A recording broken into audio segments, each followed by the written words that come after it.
voice and all that. Oh, He's great! The, That's you know, very he's nice of him. the original Batman, obviously. Yeah. So. Well, Adam West was the original. Well, that's true. And Mike, Well, you're rolling. On the big screen, that Yeah. is. Yeah, Adam West is the original. Yeah, in a lot of people's mind. From but that, I mean, let's take a look from the small screen to this one. I mean, there's a transformation here. It's extreme. You know, I think that you got to make a decision when you're playing Batman. Bob Kane intended him, when he created him back in 1939, to be a dark character. Adam West in the TV series chose to spoof that, you know? And there's a great deal of comedy to be had in a man who decides to dress up as a bat and run around fighting crime. They did that perfectly with the TV series. What we're choosing to do here is to take the other extreme, is to say, we're going to take this seriously. We're going to really look at why does a man seriously dress up like a bat to fight crime. Let's answer those questions. Let's answer why Gotham appears the way that it does. Why do you have these strange and bizarre villains? To look at it from a much more human point of view, because he is, after all, the only superhero who has no superpowers. He is purely human. And then they set up, like never before, how he really has these gadgets, or how they help him, or where they come from, and Chris really wanted to explain everything, you know, and I think it's a wonderful device. I think that he gave a great history to Bruce Wayne, to the Batman creature, to each and every character that appears, to Gotham itself as well. Yeah. Now, when the casting was taking place, I don't know if you remember what a big deal it was. It was in the trades. Everyone was waiting to see who would play the next Batman, and then they announced you. That was a big deal.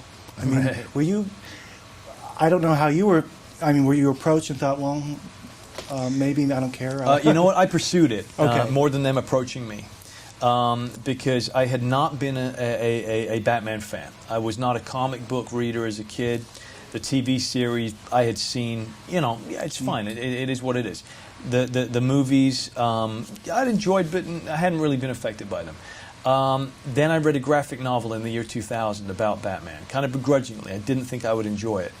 And I did, and I saw a depiction of Batman that I'd never seen before, and one that I found much more interesting than anything that I had seen in any of the feature films.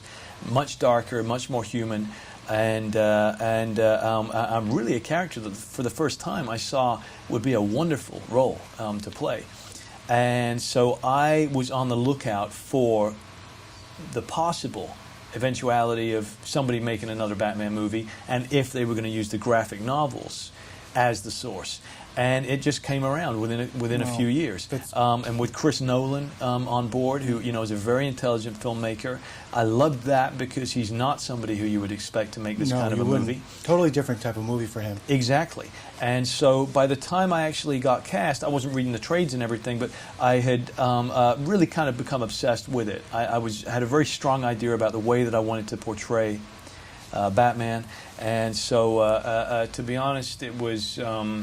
It felt like a natural progression to be cast, you know, because in my head, I'd kind of already become him in some ways. I'd already started planning on how I was going to do it. And Chris and I had a very good rapport. You know, we had agreed very much on the way that we'd like to see him depicted. Were you waiting around for the answer? I mean, was there a long period of time? Oh yeah, no, there was. There was a funny about a week and a half because I had to screen test for it.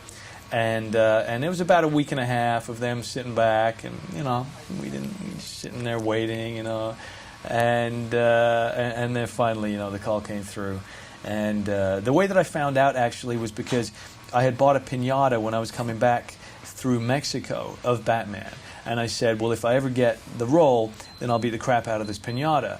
And so my agent, he called me and he said, get the piñata out, start beating it right now. So that's how I found out that I had the role. All right, we've been wrapped. Congratulations. Okay, thank you. Nice to see you.